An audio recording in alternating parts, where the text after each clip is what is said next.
अपने लिए हर कोई कार्य करता है, प्रभु की सृष्टि के लिए कार्य करना अपने आप में बेमिसाल है।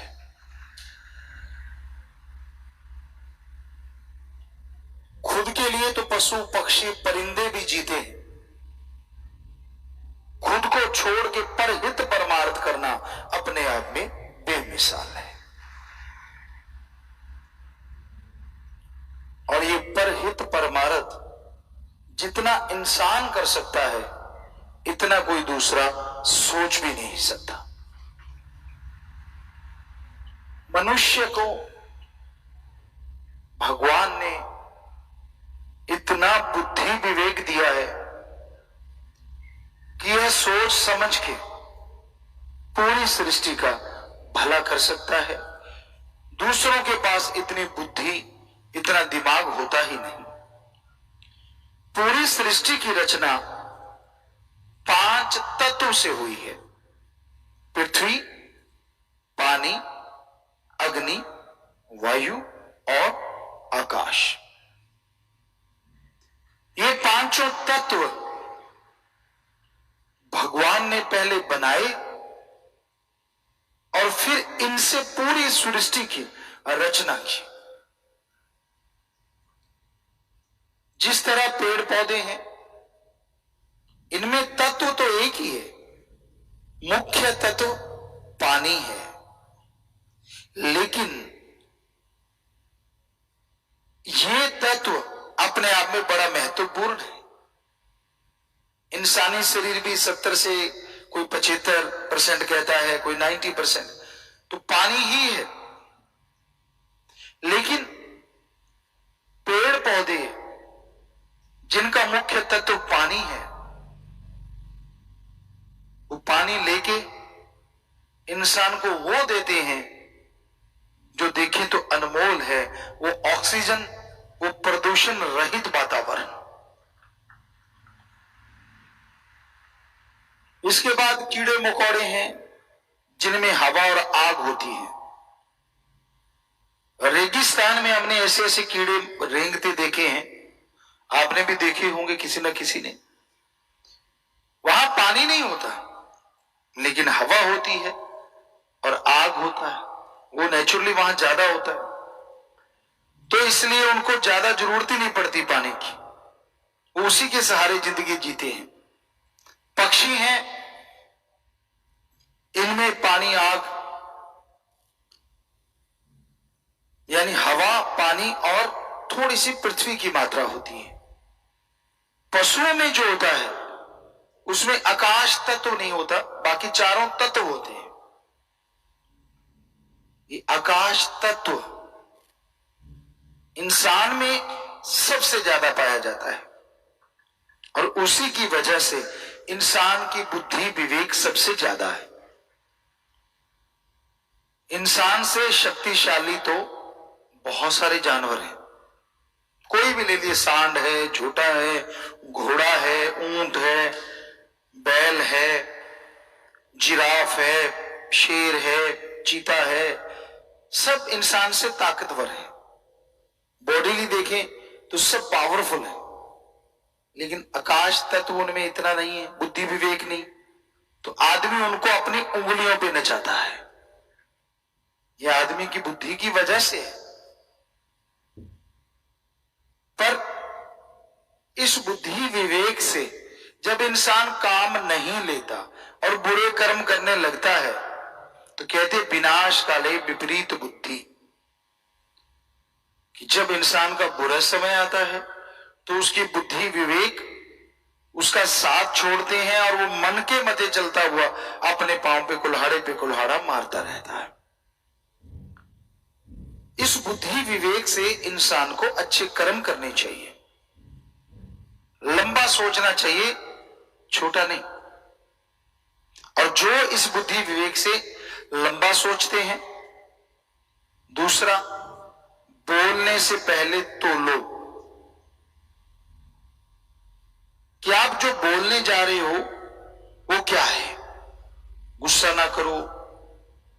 क्रोध आज के दौर में हावी है, हर हर किसी को क्रोध आता है।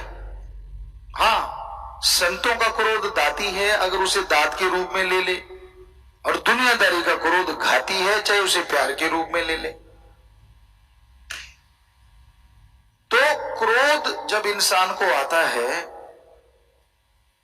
तो वो सब कुछ भूल जाता है, बस उसके लिए विनाश विनाश और सिर्फ विनाश। करता दूसरों का है, होता खुद का है। जितना समय दूसरों को दबाने में, दूसरों का विनाश करने में लगाते हो, काश उससे आधा समय दूसरों का भला करने में लगा दो।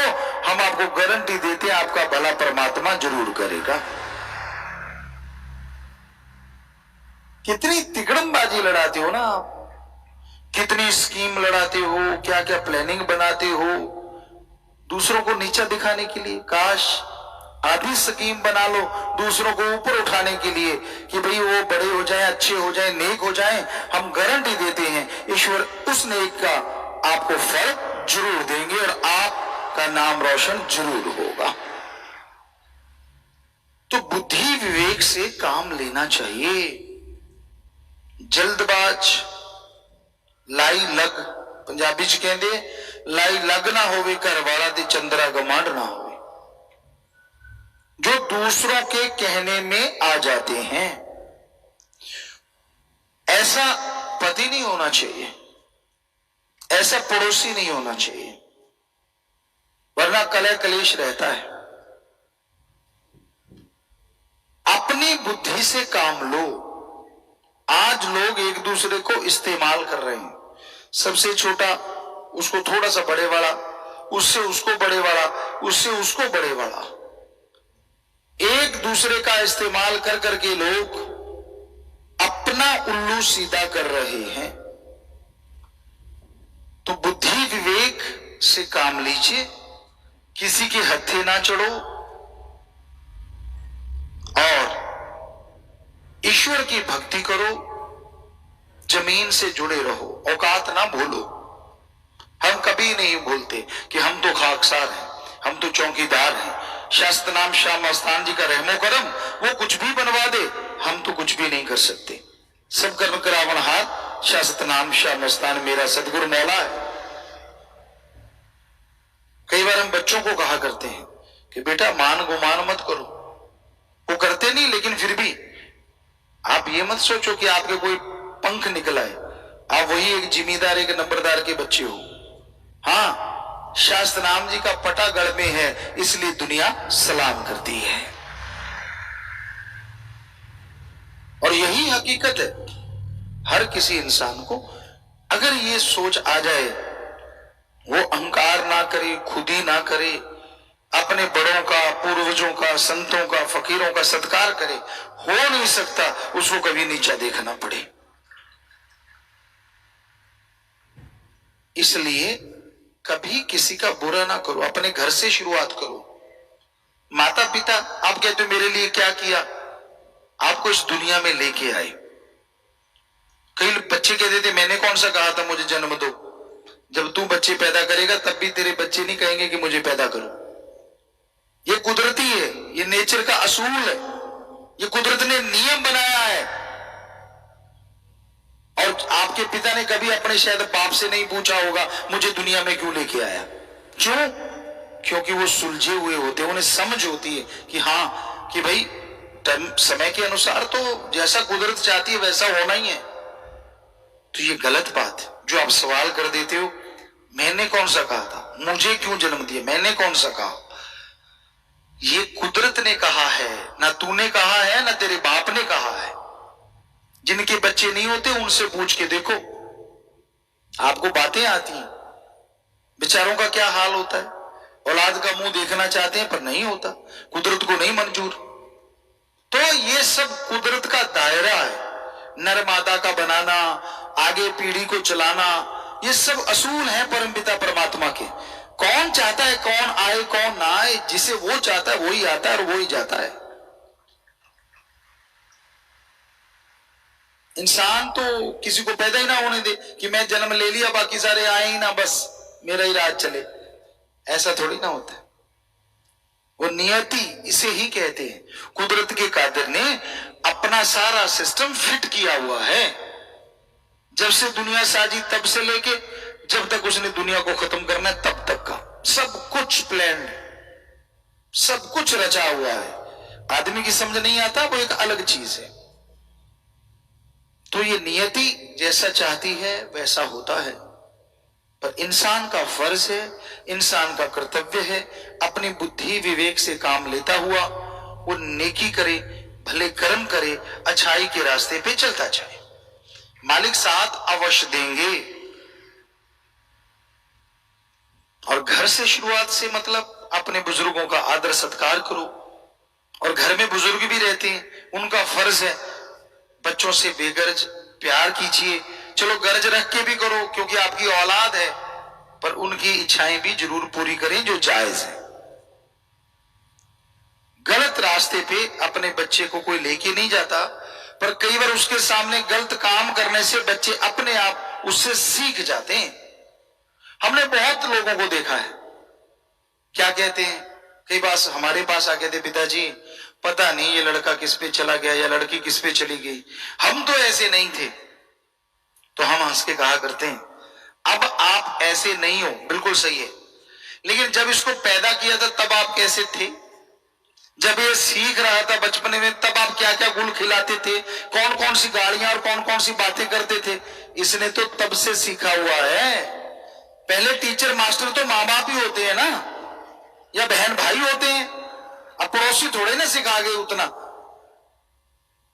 उदाहरण के तौर पे आप घर में हैं, चर्चा करते हैं, आपकी पत्नी है, आप हैं, आपका बेटा बेटी जो भी है, आप उनसे बात करते हैं कि बेटा झूठ नहीं बोलना चाहिए, कभी गप नहीं मारना चाहिए। इतने में फोन आता है, आपकी बीबी कहती है जी हाथ लगा के बंद करके कि दफ्तर से फोन आया, तो आप कहते थे कह दो घर में नहीं है।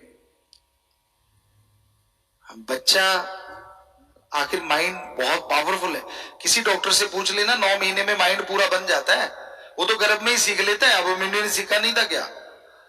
तो बच्चा समझ जाता है कि बोलने को बोलो, झूठ मत बोलो, पर जब जरूरत पड़े तो ठोक के बोलो, क्योंकि आप उसके सामने बोल रहे हैं कि कह दो मैं घर में नहीं हूं, जबकि आप घर में हैं।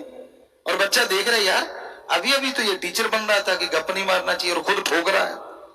और जब बड़ा हो जाएगा तो उसके गप भी बड़े बड़े हो जाएंगे, तब आप कहते यार ये पता नहीं गाली देके किस पे गया है। आप पे गया बेटा जी, बेटा आपका है, और किसी पड़ोसी पे तो जाएगा नहीं, फिर आप बुरा मानोगे अगर ऐसा कहेंगे तो। समझ गए ना आप? आपकी औलाद आप ही जाएगी ना, तो आप कम से कम उनको शिक्षा उस तरह की दो, उन्हें अच्छा बनाइए। अपने खून को बुरा कौन कहता है? अपने आप को कोई बुरा नहीं कहता, खून तो दूर की बात। कोई संत पीर फकीर कहते कबीरा सबते हम बुरे, हम तज भला सब कोय, जिन ऐसा कर माने मीत हमारा सोए। वो कबीर साहब जी जैसे संत पीर फकीर कह सकते हैं कि भाई हम तो खाक हैं, कुछ भी नहीं है।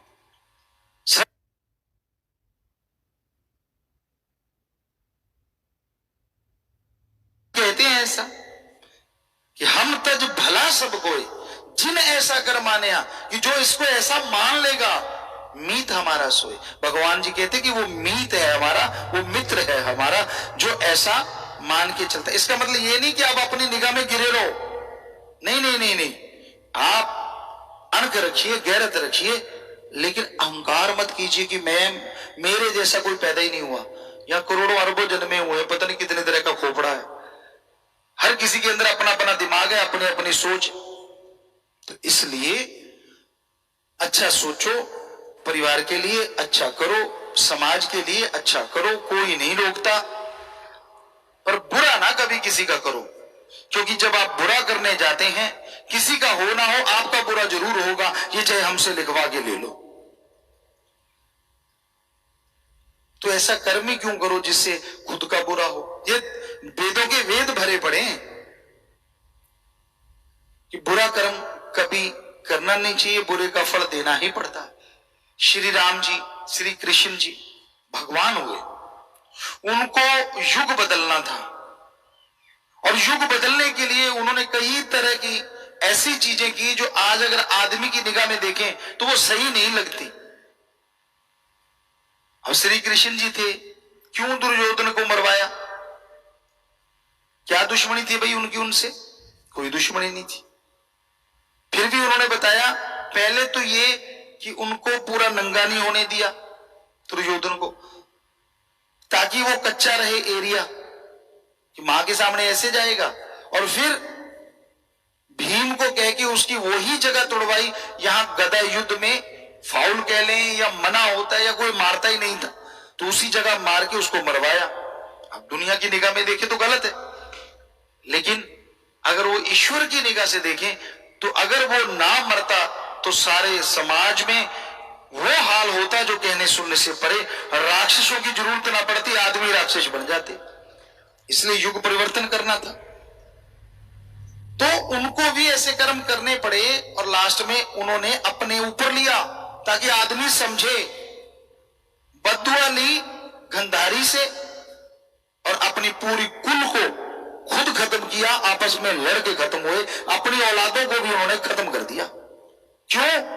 क्योंकि ईश्वर की नियति थी कि समाज को बदलना है। तो ये नियति जो होती है ना, ये बड़ी बलवान होती है। आदमी कितना भी जोर लगाए ये बदलती नहीं। हां, ईश्वर का नाम जपे, अपने पीर फकीर के 100% यकीन करे, जो वो करता है सही करता था, सही करता है और सही करता रहेगा।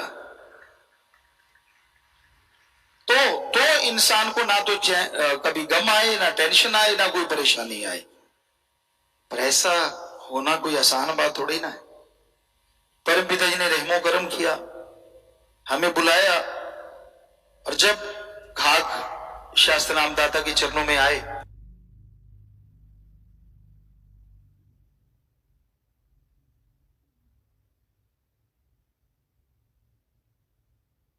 तो हमने सब सेवादारों को एक ही बात कही थी कि परम पिता जी जो भी कहेंगे, दिन को रात तो रात, रात को दिन तो दिन, हर चीज माननी है। और परम पिता ने बहुत तरह की बातें करते थे यही देखने के लिए, तो सेवादार सब मानते थे। कई बार ऐसा होता है परम पिता कहते नहीं, सचखंड हाल मस्ताना जी धाम उधर स्टेज लगाना है। अब उधर लगाएंगे तो इधर जगह छोड़ी थोड़ी सी है। नेचुरली होता था कि इधर मकान थे और उधर को मुंह करके, जिधर टूटियों वाला जोड़ा गेट कहते, उधर को मुंह करके स्टेज लगे तो संगत ज्यादा बैठती थी। लेकिन परम पिता ही कहते थे नहीं, सचखंड हाल के साथ लगाओ। तो मजाल किसी की ना लगाता जब हम आए थे। फिर परम पिता जी कहते नहीं, अब नीम की तरफ लगाओ, अब उधर और जगह कम। फिर कहते थे नहीं, फलां जगह लगाओ, वहीं लगना चाहिए, लगता रहता। तो परम पिता जी एक दिन खुश हुए और बैराग में भी आए, कहने लगे इतने सालों में हमें आप जैसा एक भी मुरीद नहीं मिला। एक शिष्य ढूंढ रहे थे कि कोई ऐसा मिले जो सतगुरु के वचनों को बिना चूंचना के मान जाए। तो हमने कहा बेपरवाह जी पहले बुला लेते। कहते बच्चे भी तो पैदा करने थे। साफ कहा, वो भी तो जरूरी था। हमने कहा जी सतवचन, वो आपकी रजा। तो एक बात पे बात ख्याल में आई, मुरीद और गुरु का रिश्ता क्या होता है। एक गुरु था, उसके 2 मुरीद थे, 2 शिष्य थे। एक को कहते थे भोला भाला और एक था बड़ा चतुर चालाक। अब जो भोला भाला था उसका काम क्या होता था, जो गुरु ने कहा आया, बैठ गया, जो गुरु ने कहा बड़ा खुश। पहले तो गुरु के दर्शन करके बागो बाग हो जाता था, मुंह लटके नहीं रहते थे, टेंशन नहीं, लड़ाइयां नहीं, वाह मेरा सतगुरु, दर्शन हो रहे हैं। और फिर जो सतगुरु कहता जी, बस देखता रहता और मानता रहता। और एक था बहुत ही चतुर चालाक, आए हुए लोगों से बात करनी, खाना खिलाना पिलाना, कौन सा खुद की जेब में से जाता था, मान बढ़ाई के चक्कर, खुद के नंबर बनाने। सारे कहते यार ये शिष्य कमाल का है। बस ठीक है, मैं करता हूं जी जितना हो सकता है। तो सारे उसी को मानते थे। उसको बेचारे को कोई जानता ही नहीं था कि वो शिष्य है। सारे हाँ उसको वैसे कर देते थे कि भाई ये भी भक्त है, यहाँ रहता है। एक दिन आया, गुरुजी कहने लगे भाई अब मैंने चोला बदलना है, इस दुनिया से जाना आना लगा रहता है, मैं तो जाऊंगा। तो सारे शोर मचाने लगे, नहीं नहीं नहीं नहीं। कहते चलो कोई बात नहीं, बातें करेंगे। कुछ दिन गुजरे तो साध संगत बैठी थी, गुरुजी कहने लगे भाई ऊंट लेके आओ। ऊंट ले आए। कहते लकड़ की सीढ़ियां ले आओ। लकड़ की सीढ़ियां ले आए। कहने लगे भाई वो एक मंजिला मकान है। कहते हाँ जी। कहते सीढ़ी लगाओ, ऊंट को ऊपर चढ़ा दो। दोनों शिष्यों को खड़ा कर लिया कि भाई आप करो काम ये, और खुद गुरुजी चले गए। अब जो चतुर चालाक था, साध संगत हंसने लगी तो वो भी हंसने लगा, लेकिन जो भोला बड़ा था वो चुपचाप ऊंट के पास गया, उसको पकड़ा। अब आप सब जानते हो सीढ़ियों पे तो जो नहीं चढ़ा वो नहीं चढ़ता, लकड़ वाली पे तो वो डंडे से लगे होते हैं, लोग देख देख के चढ़ते हैं कहीं पैर ही ना निकल जाए। अब ऊंट कैसे चढ़ेगा उसके ऊपर? वो पकड़ के ऊपर से रस्सी उसके नाक पे जो थी ऊपर खींच रहा है, ऊंट उसको खींच रहा है, वो उसको खींच रहा है, पसीनो पसीन बुरा हाल। और जो चतुर चालाक है शिष्य, वो साध संगत के साथ बैठ के हंस रहे हैं, मजाक कर रहे हैं। यार साध संगत में कोई बोला यार ऐसा लगता है गुरुजी का दिमाग फिर गया, तो चतुर चालाक कहता हाँ और क्या कमी है अभी, मतलब उसको लगा मुझे गुरुगद्दी मिलेगी। क्या लगा देखो आपके सामने जी, कभी लकड़ी की सीढ़ियां जो डंडे लगे होते उनके द्वारा ऊंट ऊपर चढ़ेगा, वो तो बड़ी सीढ़ियों से ना चढ़े। तो लेकिन उसको कोई लेना देना नहीं, जो घोड़े वाला वो खींच रहा है, ऊंट उसको गिरा रहा है, वो खींच रहा है फिर गिरा रहा है, दड़ादड़ चल रहा है काम। और इधर जो चतुर चालाक है वो साध संगत की सहमति इकट्ठी कर रहा है, सारा खुश है भी, हाँ भाई ये तो गुरुजी का दिमाग में फर्क पड़ गया, बड़ा हंस रहा खुश हो रहा है। तो शाम का समय हो गया, अंधेरा होने लगा हल्का हल्का। गुरुजी बाहर आए, साध संगत बैठी, हंस रहे हैं सारे लोग, वो शिष्य भी हंस रहा। तो गुरुजी कहने लगे भाई क्यों हंस रहे हो? कहते गुरुजी वो देखो पागल। कहते हैं हाँ भाई, ऐसे हंसे गुरु भी, तो सारे हंसने लगे, देखो देखो देखो वो देखो सीढ़ियों पे जी कैसे होगा, आप भी कमाल करते हो। गुरुजी एक उठ के कहने लगा, कहने लगे आप हमें गुरु कहते हो? कहते हाँ। गुरु का मतलब जानते हो? कहते जी, जो ज्ञान देता है।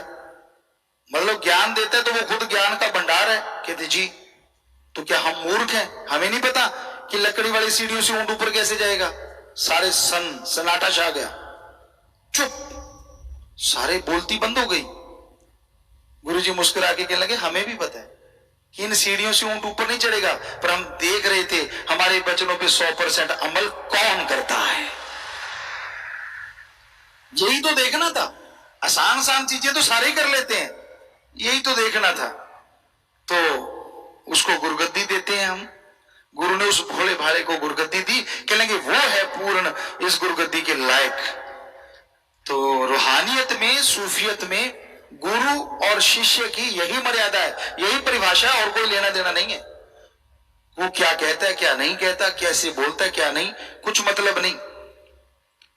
क्योंकि गुरु कभी अपना कार्य नहीं करवाता, ये सच्चा गुरु होता। गुरु अपने लिए पैसा नहीं लगाता, ये सच्चा है। गुरु कभी ऐसे मांगता नहीं, वो भी सच है। गुरु तो सबका भला करता है, सबका भला मांगता है, भले के लिए प्रेरणा देता है। और जो बिना चूंच के मान लेते हैं वो पता नहीं कितनी खुशियां हासिल कर लेते हैं, और जो क्यों किंतु परंतु में उलझे रहते हैं वो दिनों दिन दूर होते चले जाते हैं। तो भाई गुरु आप हमें कहते हैं तो मानवता भलाई के कार्य आपको सौंपे हुए हैं। आप जरूर अपनी जिंदगी के बारे में देखा करो, क्या आप उन कार्यों को वाकई साल में 2-2 बार या 1-1 बार करते हो? क्या नहीं करते तो जरूर करा करो। यही हमारे लिए आपकी तरफ से तोहफा जो आप हमें देना चाहते हैं, बस।